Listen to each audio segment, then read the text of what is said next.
Hello and welcome back to the Midnight Diary channel. My name is Gemma and I'm coming to you from Devon, where I am solo this week. My husband is on a study tour for his master's degree. He is currently somewhere in a forest in Scotland, being rained on apparently, and we're enjoying glorious sunshine here again. It must be a good omen that whenever I sit down to talk to you, the sun comes out. The cats are sleeping in sun puddles on the floor, the baby's napping in his bed, or toddler, and the dog is in a sun puddle on my bed upstairs. So everyone's accounted for, everyone's asleep, and I am looking forward to some grown-up talk.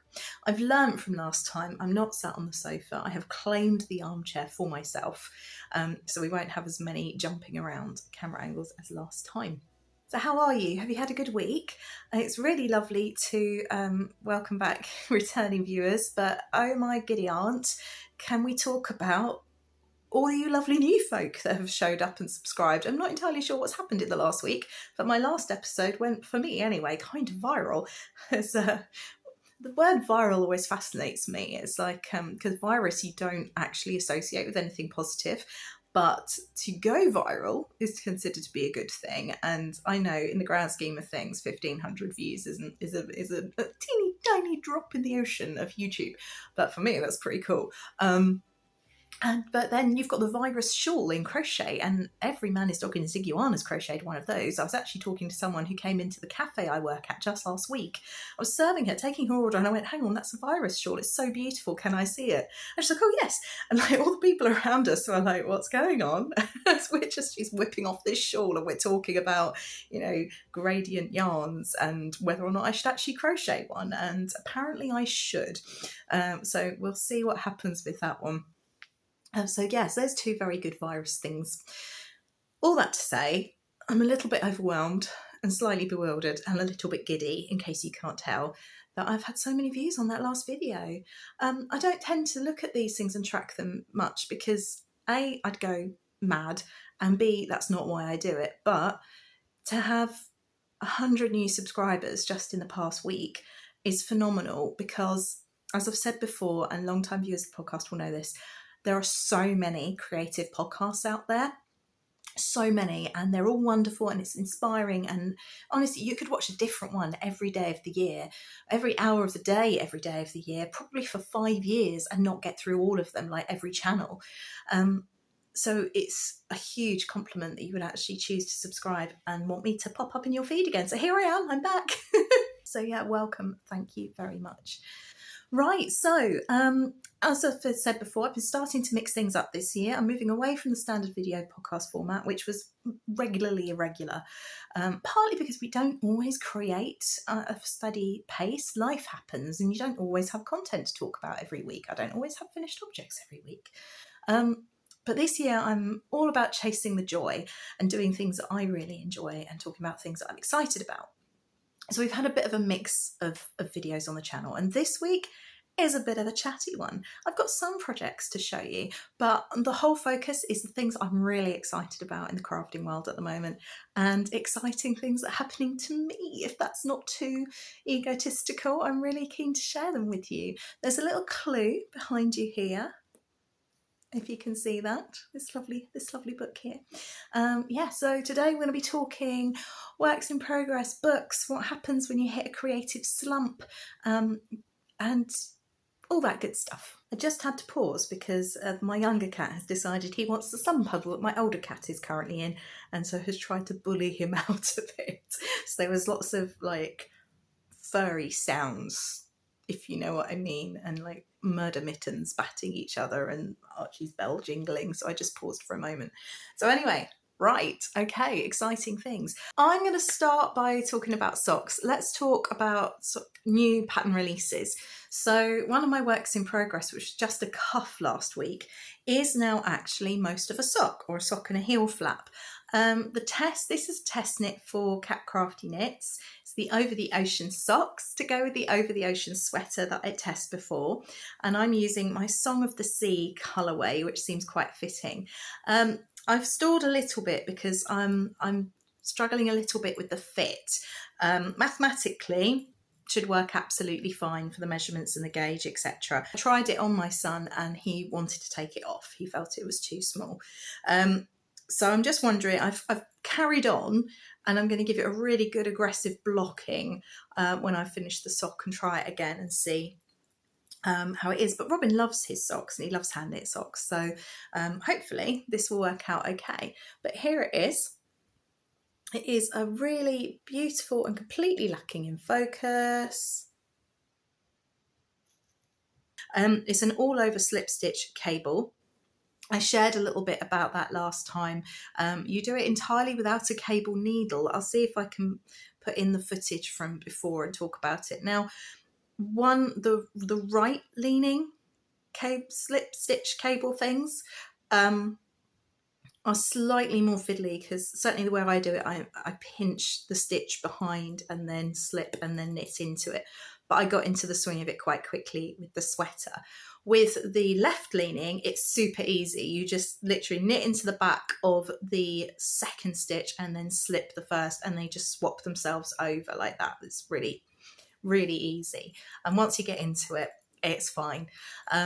You certainly wouldn't want to do this with a cable needle, because it's every 4 stitches you are twisting, or slip stitch cabling, whatever you want to call it. It would be, I think it would be too much for faff. You might well enjoy it, I don't know, but some people like really fiddly projects. One of the things I really like about this is that it carries on over the heel flap. And why not? Because it's slip stitch cables. Of course it's going to be great for a heel. It's going to be hard wearing, but also pretty, and also really smooth on the back. You know, so on the bit where your skin actually touches, it's going to be really, really smooth. So Kat's releasing this week on Friday, the 1st of March, and it's got baby, toddler, child. It's got a load of sizes, and it's really pretty. So if you want your sweater to match your socks, and frankly, I kind of think those are goals we should aim for. Matching sweaters and socks. That's where we've made it. Never mind the pants and socks. Let's match your sweaters to your socks. If you want to match them to your pants, you do you, but I don't need to know that. Oh, she's delirious. I'm a little bit giddy and overwhelmed. I think I've mentioned that already. Anyway, isn't that pretty? I really love the pattern. I enjoy it is a lot fiddlier than the double knitting weight. It took me a while to coax my hands into doing the pattern, which, considering it's exactly the same stitch patterns I did in the sweater, is a little bit of a surprise. But it's just moving from those bigger needles, I did them on 4.5s, down to 2.5. So that's a difference of 2 millimeters. When you put it like that, that sounds like nothing, but actually it is quite a change for your hands to cope with.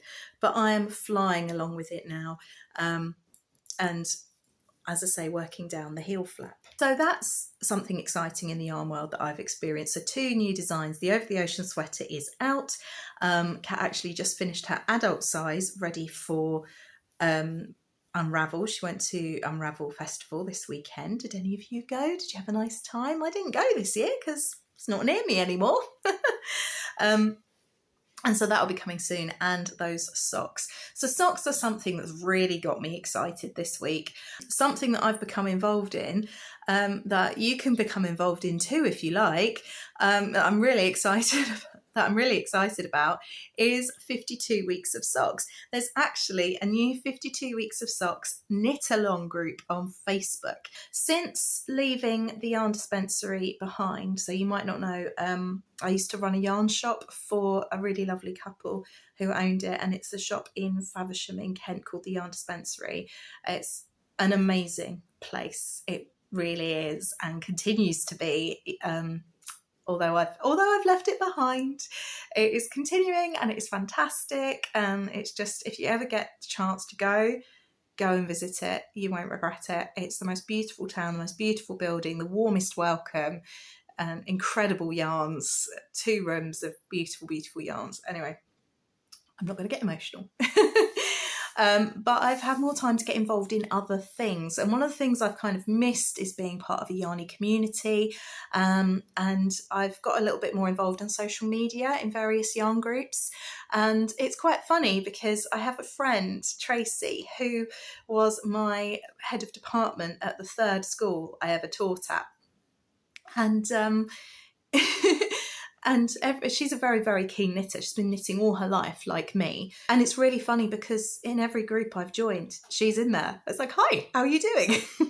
The great thing is, although we have kept in touch on and off over the last few years, I think I left that particular school 12 years ago this year. No, 11 years. I left that particular school 11 years ago. So we have kept in touch on and off, but it's really knitting that's brought us back together, particularly in these groups. And we've been having video calls, and it's just been really, really nice to reconnect and get in touch. I love that knitting does that. Anyway, long story sideways, we were in a group for the 52 Weeks of Socks book by Laine magazine, which is this one. This was a copy that was gifted to me, or given to me.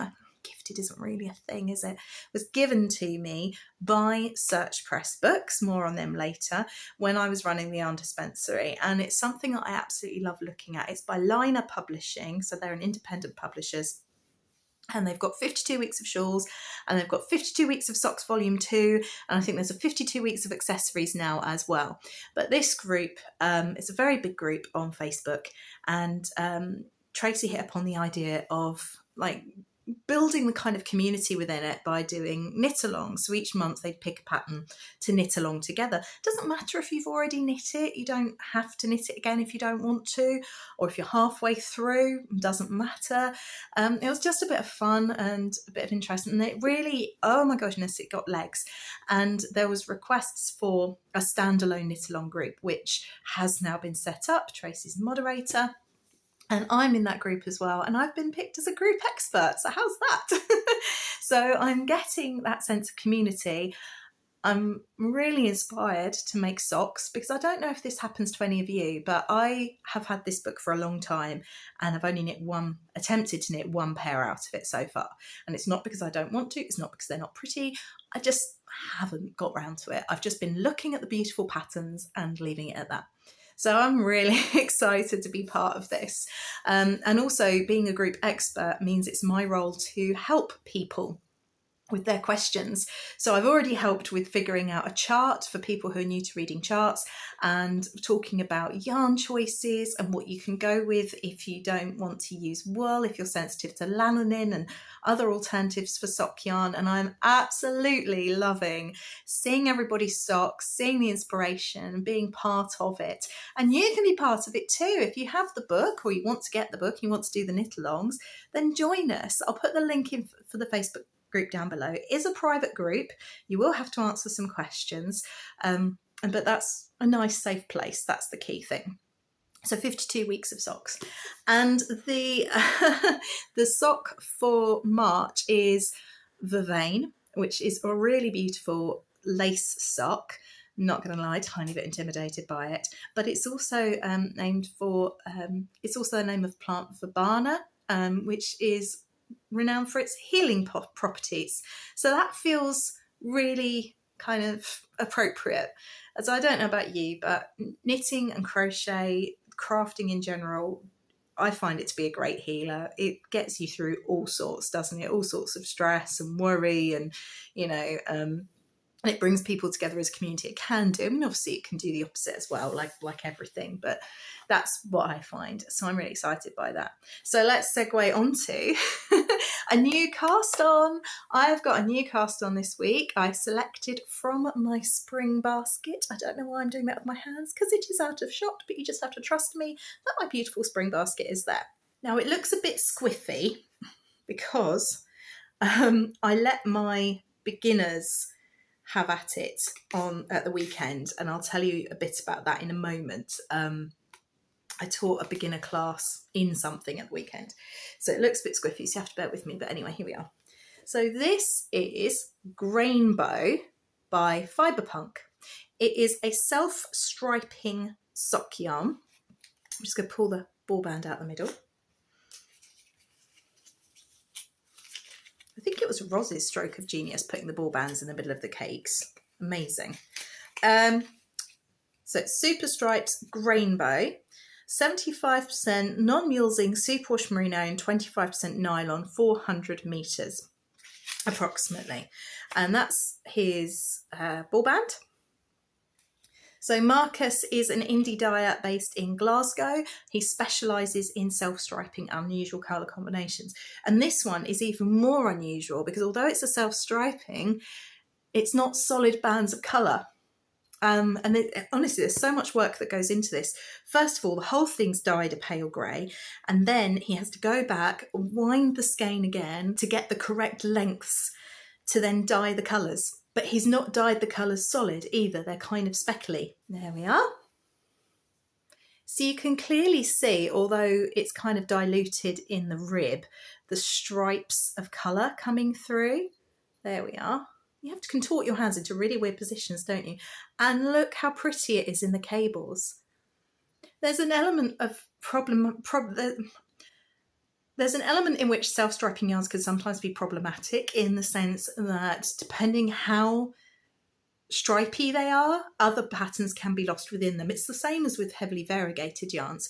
But I was really excited by this one, and I know Marcus is keen to see things other than vanilla socks in his self-striping yarn. And so I started a 2x2 rib because this was just going to be a plain vanilla sock for me, full disclosure.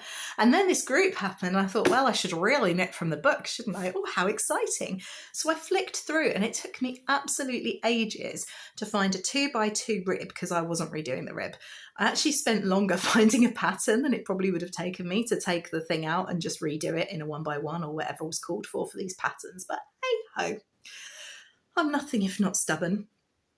And anyway, I found this one.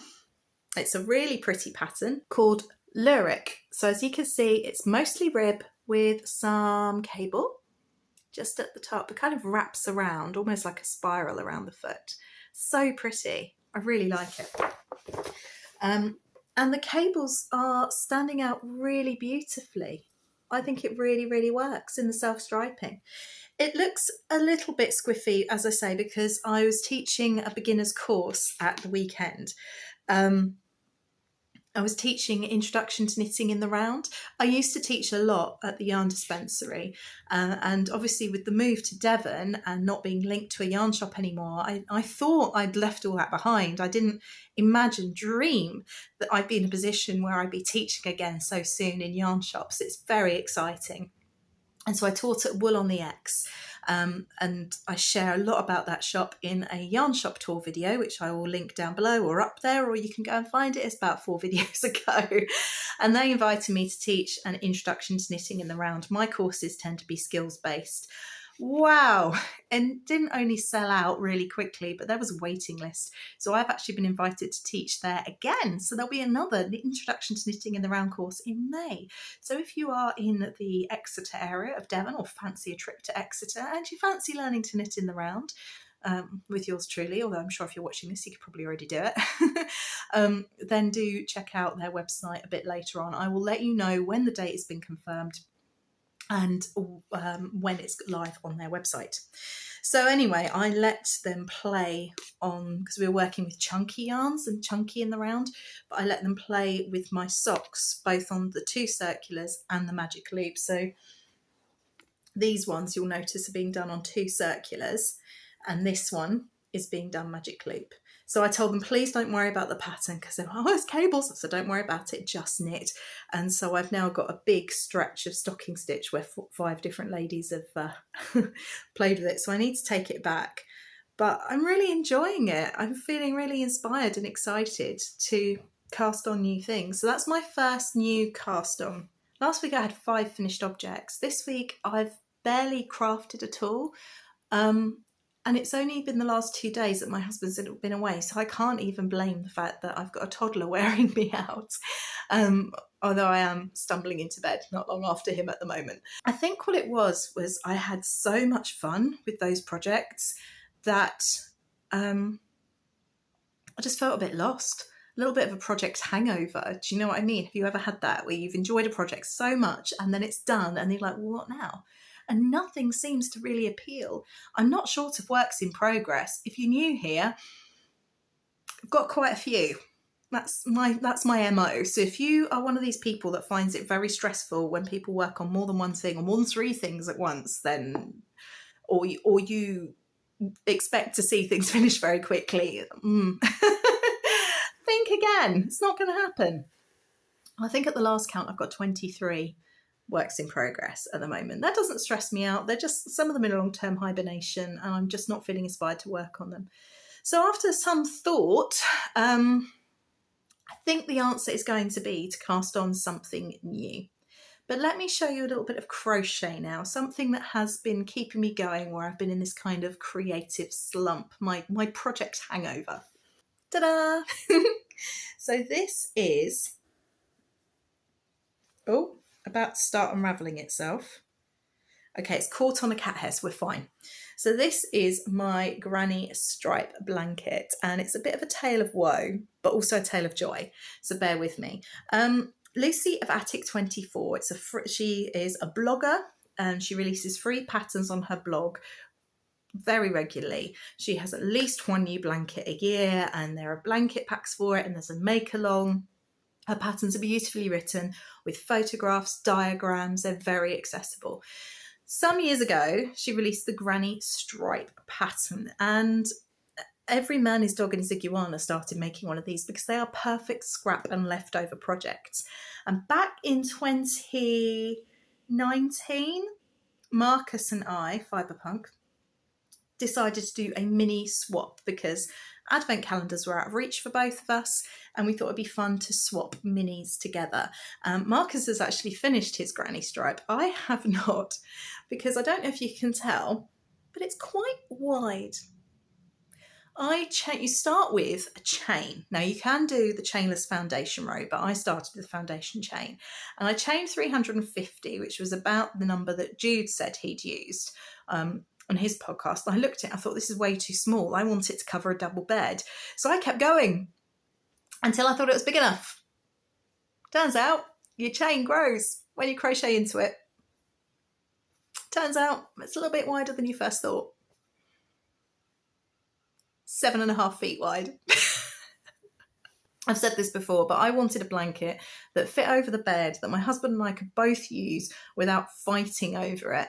We could have a fight and be sleeping in separate rooms and still be cozy under the same blanket. So I lost steam with it. I don't know. I think it's one of those things where you think, oh gosh, every row takes however long and I'm really behind and it's just a thing. But I've actually dug it out again recently, inspired entirely by Marcus, having finished his beautiful granny stripes blanket that from the minis that I sent him. And I've been really enjoying it. It's been really comforting, a really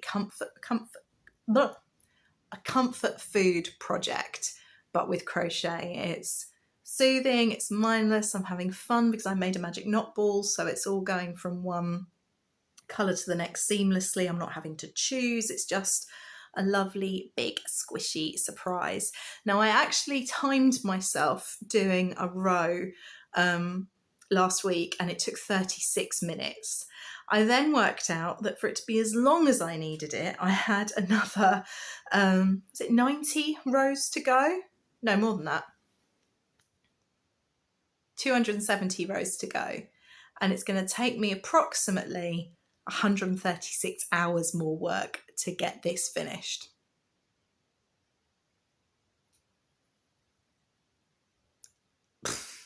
That has not put me off. It's actually grown by 5 rows since last week. I've been doing a little bit each day.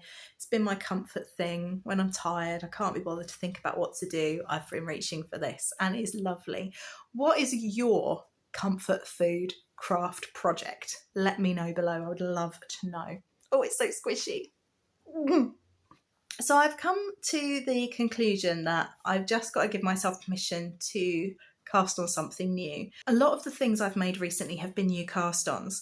So the plait that I made for my mother-in-law was off the back of, I needed a quick make for a birthday present. I'd really enjoyed doing the plait for Layla. The hats for my godchildren, beautiful yarn came in and I was really excited about it. The socks I've just been enjoying. My grandmother's shawl, she really liked it, by the way. She sent me a text, said thank you. That came about because I was sorting out my stash and saw the yarns and just felt an urge to create with them. So I'm back now, having finished all those, to be in the situation where it's like, oh, I should do X, Y, or Z. That's partly why I've sort of ground to a halt. I'm just not feeling motivated or inspired. But actually, that's not strictly true. I have got so much inspiration. I mentioned that this book was a present from my friends at Search Press Publishing, because they distribute books as well as publishing creative books in all sorts of fields as well. So you've got silversmithing, jewellery making, bead weaving, art, practical art, textiles, cake decorating, sewing, anything creative you can think of, they publish books in it. They've got a back catalogue that is phenomenal, and the front list of books that are coming out this year is really, really exciting. Corinne Lapierre is producing a book that's coming out. She's the one who does all those really cute felt things. The Luna Lapin books are distributed as well by Search Press. Laine, obviously distributed. My friend Tabitha, the Switch and Knit Stitch Dictionary, again, Stackpole Books, but you can get it in this country because of Search Press. So there are some phenomenal books. And that's what I've started doing. That's what's been taking my time. I now work for Search Press. I'm a freelance sales representative. And can we talk books? I get sent books. I've got my hands on new books that aren't published yet. Do you want to see? Have a look at this one. Lulu's Crochet Dolls. 8 adorable dolls and accessories to crochet. Look how cute that is. Look, it's got a rubber ring and a rubber duck. I've leant too far forward and the sun's in my face. How amazing is that? It's so beautiful. Of course I'm inspired. I'm inspired by this. I want to make these things. I don't want to do anything else. I want to make new things out of new books. So yeah, this one just arrived. This is by Lulu Comptine. And let's see. She's got a website, lucomptine.com, and she's on Instagram as Lucienne Comptine, so you can have a look and see those. And it is just a beautifully produced book, really beautiful photography. Search Press are really good at that. Really clear instructions, lots of close-up. I'm trying to not show you all the detail, but lots of close-ups of exactly where to put your hook and what you should be doing. Oh, it's lovely. Look at this one on the back. The little girl's got a lollipop and a mouse, and the little one's holding a teddy bear. It's so cute. So I'm really inspired by this. Another new cast on that's going to happen soon is from this book. Now, this is one of the first official licensed books through Search Press. There's a couple with Wallace and Gromit, and they're the first company official licensing to do it. It's really cool. So this is based on the new Chicken Run film, The Dawn of Chicken Nugget. And my son loves Chicken Run. He absolutely loves it. He wants to watch Chicken. On New Year's Day, he watched Dawn of Chicken Nugget with his grandparents here while we were having dinner, or before we had dinner. And he loves that film. He calls it Mrs. Tweedy, and he loves Molly. So I've been searching for, and I've purchased from a couple of different yarn shops, yarn to make Molly. They're just so cool. Won't mean much if you haven't seen the film, maybe, but they're just really cool. It calls for Rico Rumi cotton, and I've actually bought mine from one of the shops that is one of my clients. Right, I work for Search Press. I get to talk about books. I get to look at new books in all sorts of crafts, which is really causing me problems, not wanting to dive down any more rabbit holes. And I get to tour and visit beautiful bookshops, craft shops, art shops. I'm so lucky. Sorry about that. My cat just ran off with my yarn. He hasn't done that in years. So that's very exciting. So yeah, some of the ones I've been to recently are Step by Step Patchwork up in South Molton in Devon. I've toured the Devon one so far. That was a really beautiful shop. So many gorgeous fabrics, really lovely family business. Didn't mind at all that I'm a novice but enthusiastic sewist. And the yarn I got for Molly came from Knit Bits in Teignmouth, which is really, really beautiful. I can't believe that I get to do this. I get to drive around the most beautiful part of the country, the southwest of England, and visit these shops and talk yarn and books and crafts with people. It's amazing. It's totally amazing. I'm so privileged. It's freelance work, so it's commission based. But so I kind of get out of it what I put into it. But I don't mind that. It's just really, it's really exciting. Can I keep saying it's really exciting? Another book that I got, and again, I was given this copy when I was running the Yarn Dispensary by my now boss, David. He gave me this, and I love it. It's really beautiful patterns. So I'm going to look up and correct my pronunciation if I can, but I'm pretty sure it's Las Matberg. And this chap on the front, he's not just the model, he's the designer. And he's designed these beautiful patterns that are for men, women and children. And I tell you what, I struggle finding decent patterns for men, certainly in a collection. They're all kind of, so to find a book which has them, and it's just so refreshing. And they're so wearable as well. His Moonlight sweater. They kind of have this kind of Nordic-esque type cables running through some of the patterns, which I think is really effective. The Glimmer sweater I really like as well. It's kind of like a turtle neck hoodie, almost neck style sweater, and it's perfectly plain, but you've just got this almost like a tattoo cable on the shoulder. It's so effective. I also really like the Breeze sweater for children, and I think this is going to be my first colourwork sweater for Robin, apart from the Thomas the Tank Intarsia.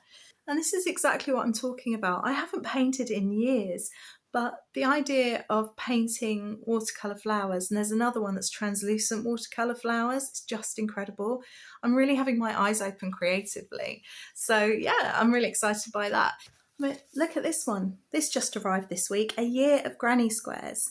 So many different patterns. And I love this style thing because you can just do each motif and do something different every time. And then you can build them together to create projects. They're so beautiful. It's Half Yard Heaven by Debbie Shaw. That's having a 10th anniversary revisit. How cool's that? So they've got new projects, they've updated old projects, and it's really inspiring. Is it any wonder that I'm feeling a bit meh this past week? And I think that's it. That's what it comes down to. Look at that storage cube. How gorgeous is that fabric for a sewing basket? Child's apron, different materials for Robin. How fun would that be? And this one might make you giggle, but I think I need to use this myself. It's my first sewing machine, 30 fun projects kids will love to make. Now, I am an enthusiastic but novice sewist, and I can see myself diving into learning more about sewing and my sewing machine with the help of a book like this. So, I mean, I've already been having a flick through, and I know it's meant to be for kids, but why does it have to be? I mean, maybe I'm just down with the kids. Maybe it's that. So I think that's what's happened. I think that's why I've been in a bit of a creative slump this week. It's because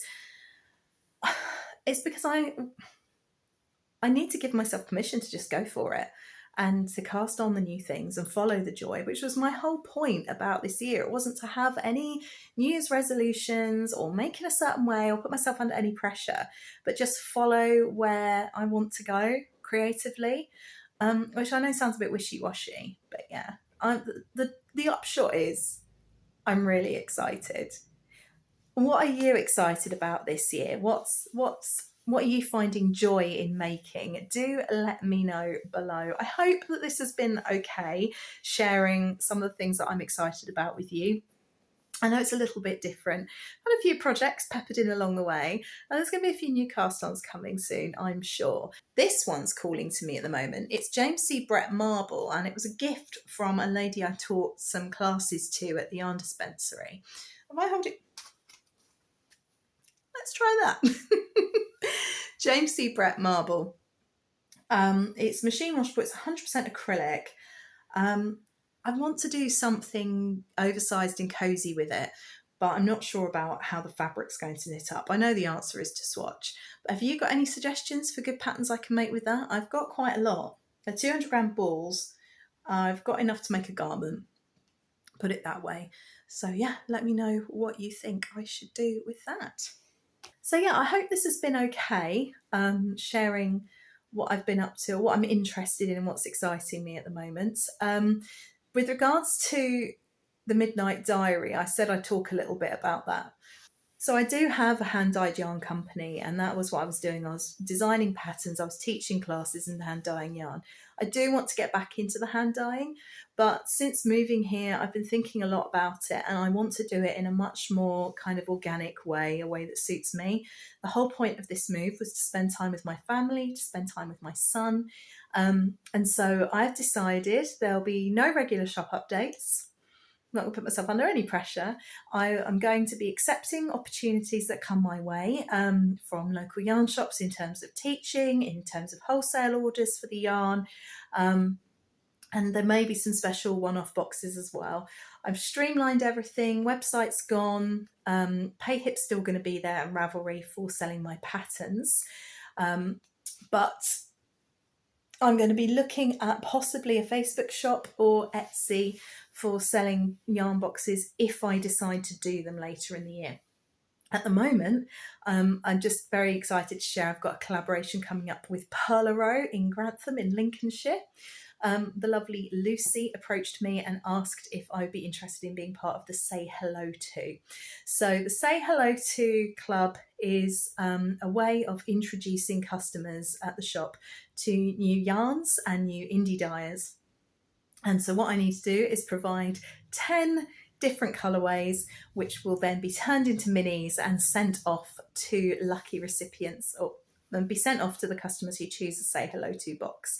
So I'm going to be using my merino tencel base, and you can get it through Lucy at Perlerow. I don't know if they will be available online or not. I know her website is now live again. You can shop online, but I'm going to be the April Say Hello To box there. So that's what's coming up. There are some other things that I can't talk about yet, but I'll share those going forward. But the long, the short and sideways of it is I'm still here. I'm still going to dye yarn, but for the most part, I'm just going to enjoy my making, enjoy the process. And yeah, I've got a couple of collaborations with designers coming up, and I'll be dyeing yarn for pre-orders for them, for kits and things. And I'll be working with some yarn shops, as I've already said. But other than that, there'll be no regular shop updates for Midnight Diary, at least for the next wee while. And by wee while, I mean year or two. I want to enjoy my son. I want to enjoy the whole point of why we moved here. But yeah, it's nice. It's exciting to have new opportunities coming my way, to still be teaching, to still have my yarn going out there into the world, but in a way that is manageable for me and isn't high pressure. And it's a tough world at the moment in the indie business world, and I don't want to be spending all my time hustling. That doesn't bring me any joy. And ultimately, my best work comes when I'm feeling happy and inspired, and I'm lucky in that with my own business, I can do that. I can do the bits that make me happy and produce my best work. So yeah, that's where we're at with the Midnight Diary. If you've got this far, then thank you very much for watching. I've got no idea how much of this is going to be up or cut or whatever. I've just basically talked for over an hour now, so I'm going to let you go, and I will see you next time. Take care. Bye.